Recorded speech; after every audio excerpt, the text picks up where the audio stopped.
You are listening to the People Centric Podcast, where we talk through the toughest challenges that people face at work and give practical advice to fixing those challenges. Thanks for joining our movement to create workplaces that are happier, healthier, aligned, and empowered by putting people at the center of all that we do.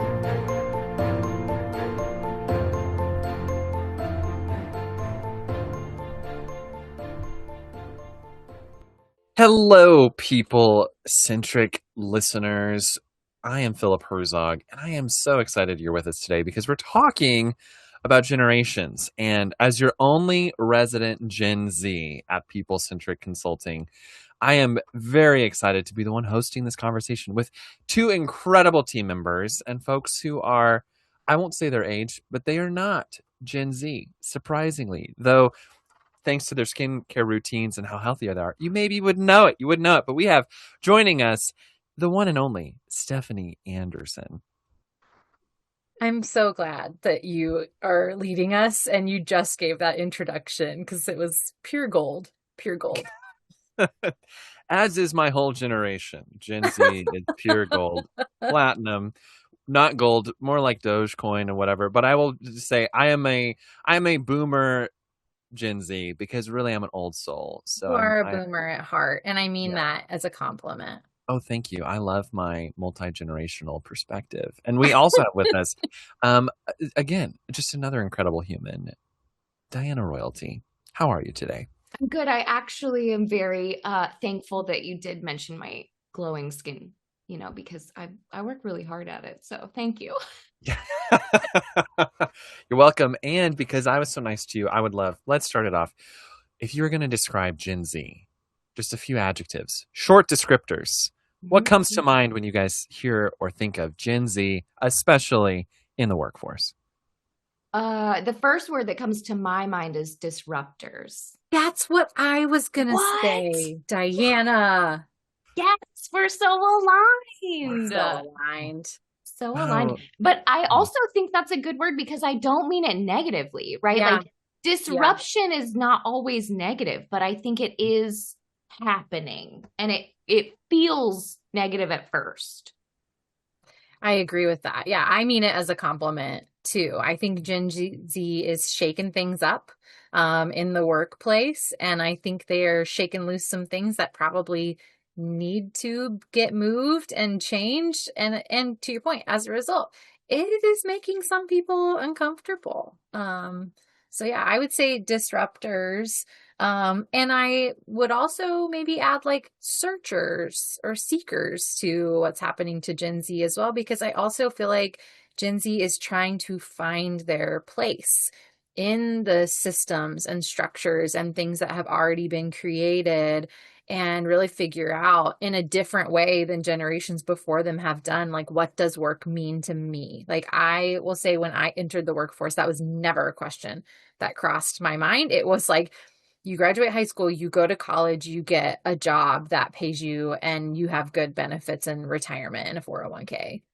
And it wasn't to stop and think, like, what place do I want work to exist in my life, and what does work mean to me? And so I think they're disrupting, maybe because they're seeking a different relationship with work than many of the generations before them have had, and honestly have had the privilege to have. So I love that. That's actually how I got my job here. I was just wandering downtown doing my thing, and I wandered into this building by appointment only, started asking questions, and I was like, I guess I'll work here. Yeah, actually, this is really nice. He was lost, and we just found him. They found me. I was a helpless little Gen Z, could barely put my shoes on, and then I walked in the door, and you guys have fixed me permanently. And no, I love your point of what do people want? That's very much, I think, a lot of folks my age. I do a lot of work in our local college community as well, college campuses in town, always meeting with folks to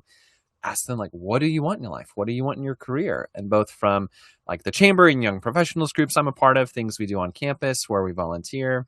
I think I've seen a shift also in just what people want, how they approach even job hunt during school or after, or if they just go to trade school or skip college altogether.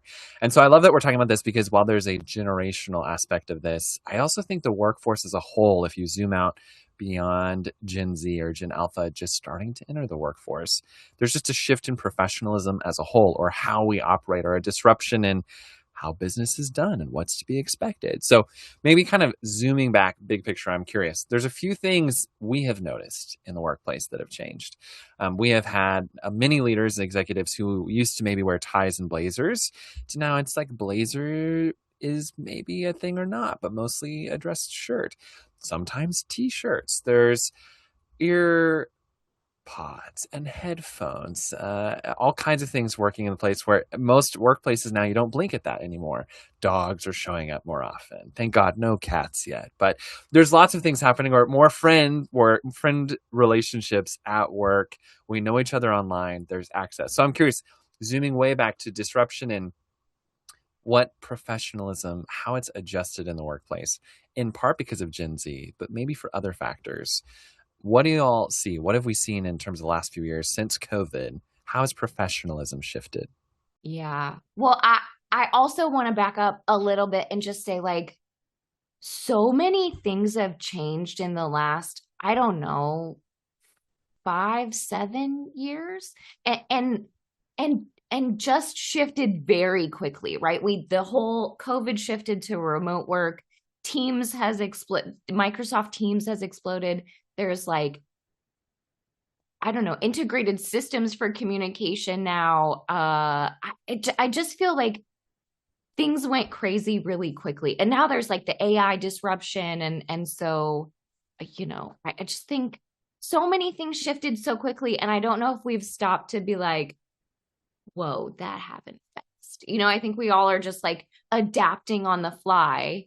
And whether it's Gen Z or just a condition of our environment or our economy or our workforce, like all of those things just crashing together at once, things really have shifted. The way we communicate, the way we work, the way we think about work has shifted a lot in the last few years. Yeah, I would agree with that. And I don't know that, to your point, we've all taken a step back and not only like acknowledged how much has changed, but like, do we like that? And do we want to like keep it this way? And so I think this is where, we start talking about Gen Z, because I think they are coming in and disrupting, and they're asking those type of questions that maybe other groups are not. And I think we're now having generations entering the workforce who grew up on the internet, which is really changing things.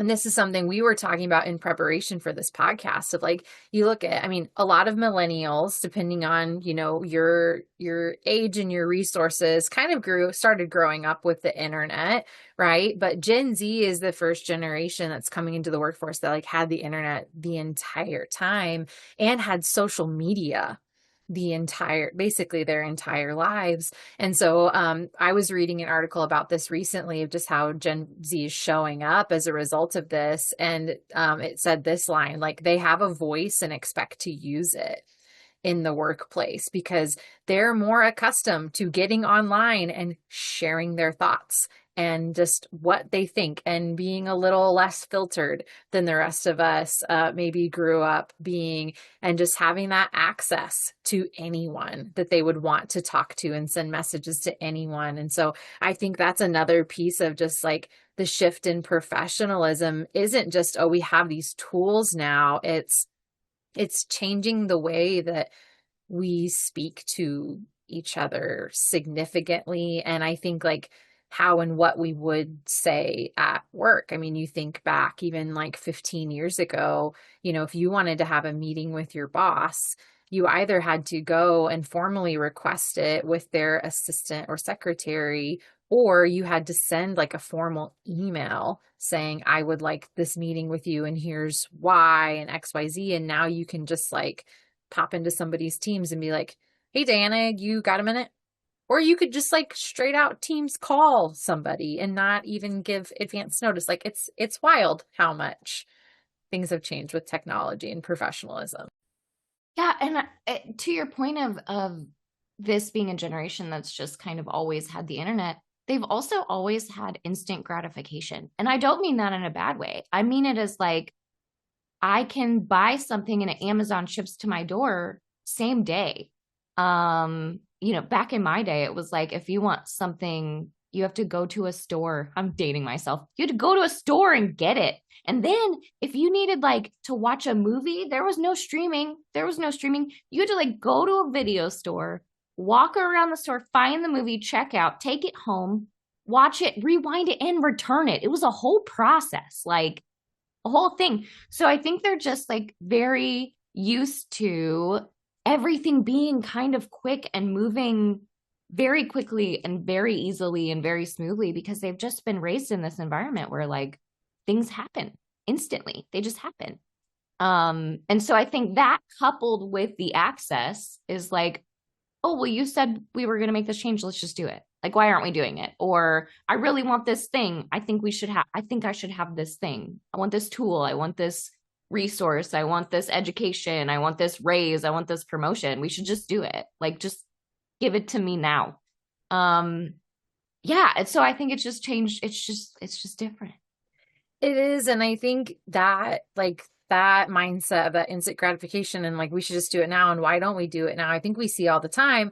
And then we also see there's still the gatekeepers in place in a lot of organizations that we're seeing where like maybe the boomers and some of the Gen Xers, even maybe some of the millennials aren't like pouring into this younger generation to help them learn the things that would help them understand why we can't just do it right now. Like, why can't we just give everyone a raise? I feel like that's such a common one that we'll hear of like, well, if you work a corporate job, you are deserve and entitled to a raise every single year.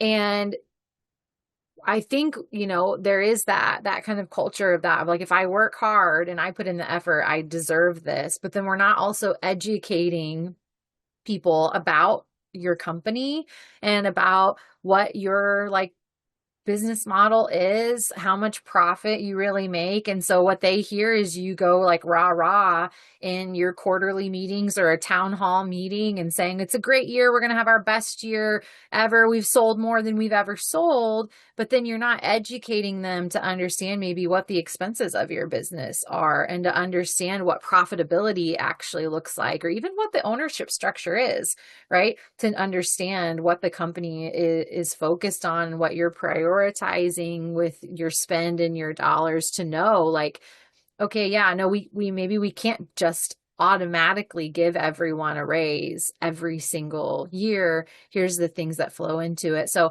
I also think that is in some ways a shift in professionalism, because I think there is a little more gatekeeping in some ways happening than there used to be, because now like people are using, I think, the technology and tools to limit access to information in the workplace. And there's no longer as many of those like boardroom meetings where it's like, okay, well, at least if I worked hard and got to that point, I'd be in the room where the decision is happening. Well, no, now the decision's happening over a Teams message between 2 or 3 people here or there. And then we're not circling back to reflect the why of that decision to the rest of the team. To quote Hamilton, you're saying, I want to be in the Zoom where it happens. Yeah.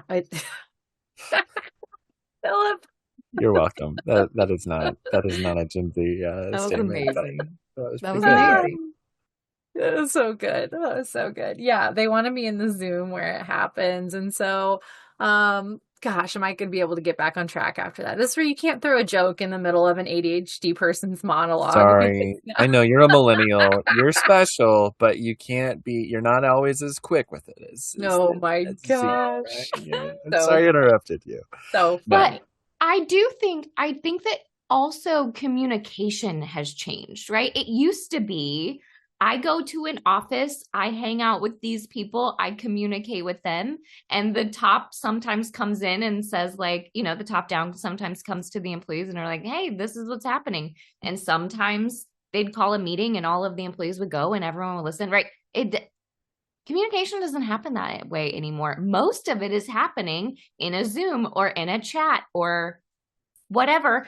And I even think that I have heard that the way that Gen Z's chat is different than the way millennials chat, and that the way I end every sentence with a period or have actual punctuation might be seen as passive aggressive.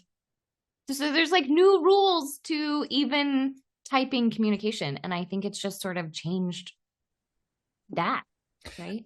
Yeah, I think there's something really critical, and it's really easy for us to just know that, in the year 2026, AI is all the rage, instant messages. Every team has 25 ways you can communicate with anyone, whether you're a leader or not.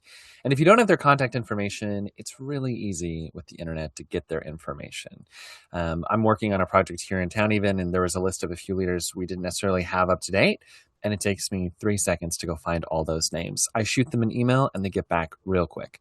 They also know me and they know People Centric and they know the organization we work with. So that helps. But there's this access that's there. And so I often have thought, if you rewind a few years back when, if business was handled by having to handwrite every message, one, it takes longer, and two, you would probably put way more thought into what you're going to say because there's some amount of time or investment it takes to send it. That doesn't mean we should go back to that, but the ease at which we can just draft something that is not well thought and send it before we can really process what we're saying, I think is a part of the challenge, especially for a less experienced team member who's just excited to Nike swoosh, just do it. Boom. Like, let's do that race, or boom, here's my idea. And so when there's a stagnation in an institution that can't keep up, it's really frustrating. And the second part, Diana, you hit the nail on the head. People need, in communication, we would say in the communication system, organizations need good communication and humans need good community. So who's my team? Who's my leader? Who do I go to, and who do I celebrate and also get frustrated with? Because that's where I need to take this. And I think a lot of teams that really struggle are those that have a mix of in-person teams and virtual teams, because my direct leadership may not be in the same physical location that I am in. So I'm going to take this stuff to the physical community I interact with every day, that I see every day, that's on the softball team with my family and my kids. That's who I will go to. So I think all that just to say, it is a complicated environment, which means how simple we communicate is ever more important. Yeah, totally agree with that. Of like the mix of virtual in person has thrown a whole nother layer into the shift in professionalism. Because you're absolutely right, Philip. Like I feel like I hear that really often. It's like, well, my boss is remote, but this other person who has authority is here. So I'm just going to take things to them because it's easier if you're in person, or similarly virtually. Like, oh, well, it might be harder to get a hold of the people that are in the office because they're doing this XYZ stuff. So I'm just going to message this other person who's here. And I think it's brought in the advent of like things happening at work that we normally would never see or used to be considered like outlier behavior of like, I'm going to sit at my desk with my headphones in and actually like maybe not really talk too much to anyone the entire day. Now, I could be extremely productive, but maybe I used to work remote, or this is just what's comfortable for me, or I prefer to work this way. I think there's that shift too of like, we're seeing people interact so differently at work, even in office environments. And we actually like got this question from a manager not long ago. I think it came to you, Diana, so feel free to jump in. But like, yeah, I have an employee who just sits at their desk with headphones in all day and doesn't talk to anyone. And like, they were like very frustrated about this. And so like, we asked, I think, some good questions like, okay, so like, are they meeting performance expectations in their role, right? Because that's for probably the primary thing, regardless of what they're doing, right? There's people who can walk around the office and be chatty all day long and accomplish a lot. There's also people who can sit and talk to no one all day and accomplish a lot and have good work performance and be living out your culture well. But I think that one, when we talked to this leader, it was just such a generational shift that's what was really bothering them, because they would never do that. Like they would never sit at their desk and not speak to anyone and have headphones in all day long. Well, and they literally said that to me. Like, I was not allowed to wear headphones when I was at work when I was their age. Like, oh, okay. So is this about what you were allowed to do or versus what they get to do? Or is this a performance thing? Or is this an antisocial thing? Or is it, like, where's your frustration coming from? But really, like, does it matter also? I think that we sometimes, as humans, don't like change. Humans don't like change. And I think that there is things that are shifting that we're okay with. And we're kind of like, yeah. Okay, that wasn't a huge shift, or that didn't impact me or whatever. But then there's things that are shifting that's like, oh, I don't like that thing. And I think it's different for everyone. But I'm watching the shift, and I think it's really interesting as to what people are frustrated with and what people are okay with. I think most people are like, yeah, we can tone down the dress code a little bit. I think everyone's kind of fine with it. Like, you want to wear sneakers, okay. As long as they're clean, as long as you're, you know, doing a good job, I'm going to be okay with it. But the minute you want to start wearing holy jeans, forget it, I'm out. Like, if there's some weird line about it. It is, yeah. And I can't tell where it is. It's such a funny line with the dress code shift now. And then there still are workplaces where it's like, it is still 100% professional dress. I don't care if your entire job is online and you never see anyone, like, you've got to wear all professional gear. So I think, yeah, you're pointing at the right question, Diana, of like, does that really matter? And I think that's where we're seeing a lot more workplaces adopt I think what we're calling like dress for your day type policies, where it's like, okay, know what you're doing today. So yeah, if you're going to sit at your desk all day long and you're not really interacting with anyone outside the company, it's all internal meetings, then yeah, we're okay and comfortable with you coming in casual jeans, t-shirt, sneakers. But if you're going to go have a meeting with a client, then here's what we expect. But I think the ones that are doing it well are really defining that clear expectation of like, if you go meet with a client or you're representing us at a networking event, this is what, we expect from professionalism. But I'm also going to just say, I don't think many workplaces are defining that well for the next generation and saying like, why we want that. I think a lot of times we're just handing people like employee manuals and just being like, read all of this and follow all the rules or else. So I think that's a shift in expectation too. Like they're going to ask more questions about some of the rules in your employee manual and why things are the way that they are, because again, they have access to the internet. And they are talking to all of their friends. And I think this is a millennial and a Gen Z shift where like they're talking to their friends about what benefits they get and how much they get paid and the quality of their boss's leadership. I think in a way that like some Gen X and definitely the boomers were like, you never discuss those things. And there used to be a lot of companies that have policies and some who still do, like, you are not allowed to talk to your coworkers about your pay and what you make, or you're going to be in big trouble. And I think the younger generations have completely rejected that. So there's also just a shift in transparency that's happening in these generations within the workforce that I think some leaders try really hard to control, and it backfires on them. I love the words we kind of said at the top of this of, if Gen Z overall, if they're disruptors and seekers and questioners, they're probably at the forefront of doing that in workplaces where many generations have had these conversations over time.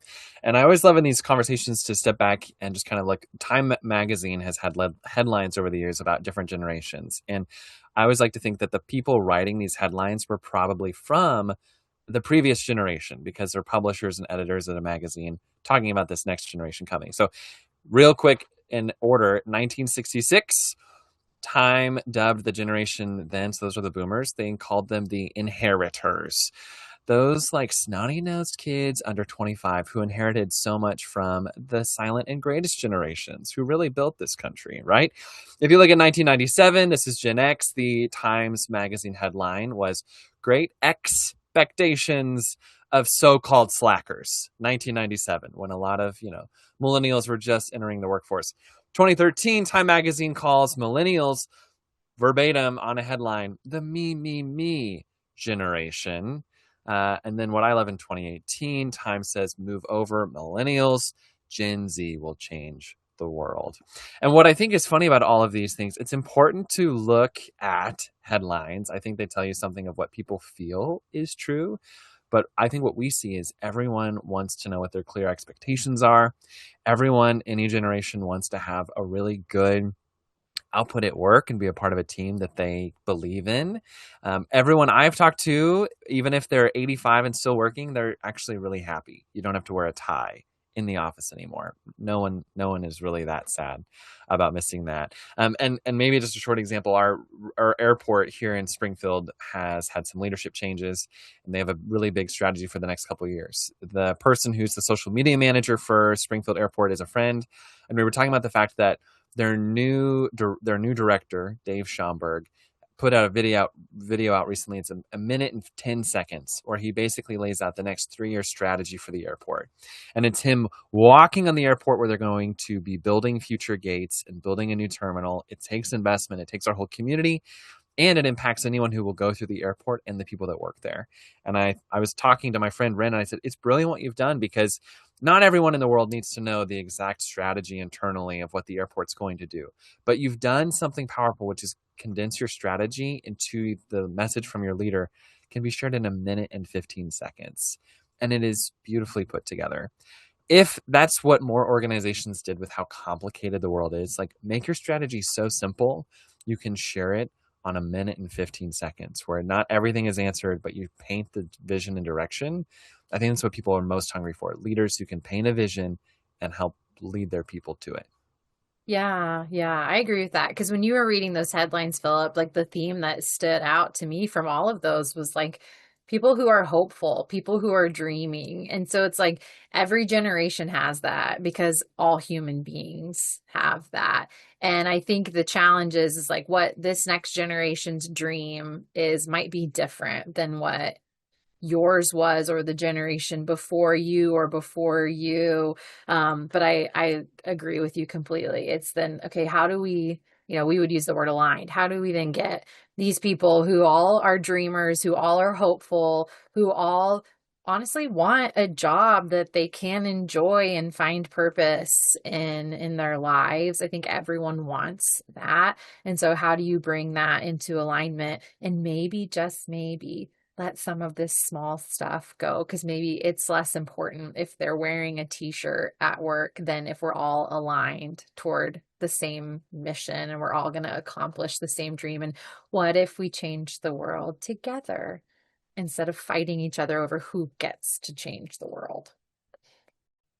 I love that. Change it together and make great business models that make us all great prosperity and revenue along the way. Because there's two sides. We're in it for a great reason. So curious, as we round out, what would be your final advice to help people, both with org needs or people needs? How do you decide what is most important to that conversation? We could focus on so many things that detract, that distract. So what is our best advice to help people working with multiple generations say what's most important people and org need? I think the thing that strikes me is that we've gotten used to change and disruption with environment and with technology and with just all the other things like finances and all the, everyone's kind of like, okay, we got to be nimble, we got to be quick. But for some reason that like nimble mindset has not translated to humans. It's only the systems, it's only the technology, it's only, we're only okay with this sort of change. And I think if we were more open to generational changes and human beings acting differently than what we've, considered normal, I think we would all just be better at work. It would be less pressured. It would be less of a mess. And it would just be change, right? It wouldn't be tied to all of these like labels and human, it would just be change. And I think if we can just get there, I think that would be really helpful. Well said. Yeah. I don't know if I have anything to add to that. Yeah. Well put. Well, you've had 2 millennials and 1 Gen Z here to talk about some things that matter. And with that, there's an old saying, which is, if you want to learn something new, go read an old book. Because while we are dealing with change, some of these things are the changes we're experiencing now. But I think that Time magazine would show, Diana, exactly to your point, time is just constant change, is it not? And so with that, we have a not old book, new book with lifelong human science behind it, which is the People Centric Management book. And Diana, we should end it on, this is a resource that can be good for any leader from any generation. Yeah, this book will help you with change management. It is called Becoming People Centric, where designing organizations where people and performance rise together. And it's the People Centric book. It's how to build a people centric culture and do it with both humans and systems in mind for both profitability and performance and all of those good things. So, and where does one find this beautiful book? Great question. You can get it on Amazon. You can get it as an ebook or as a paperback, available today. Any access point, the book is there for you. So, friends, we have so enjoyed talking today. We hope that you have come away from this conversation with at least some more ideas of how you can approach the people around you, whatever their background, whatever their experience, and send us in your questions, your thoughts, your ideas, because your perspective matters. Be well and lead well. Thank you for listening to the People Centric Podcast. We are so grateful for you joining us every week. If you like this content, please like and subscribe. Also, feel free to share on your social media with everyone that you know. It really does help us. If you would like to contact us, I have put our information in the show notes. Please reach out anytime. We love hearing from you. We will be back next week with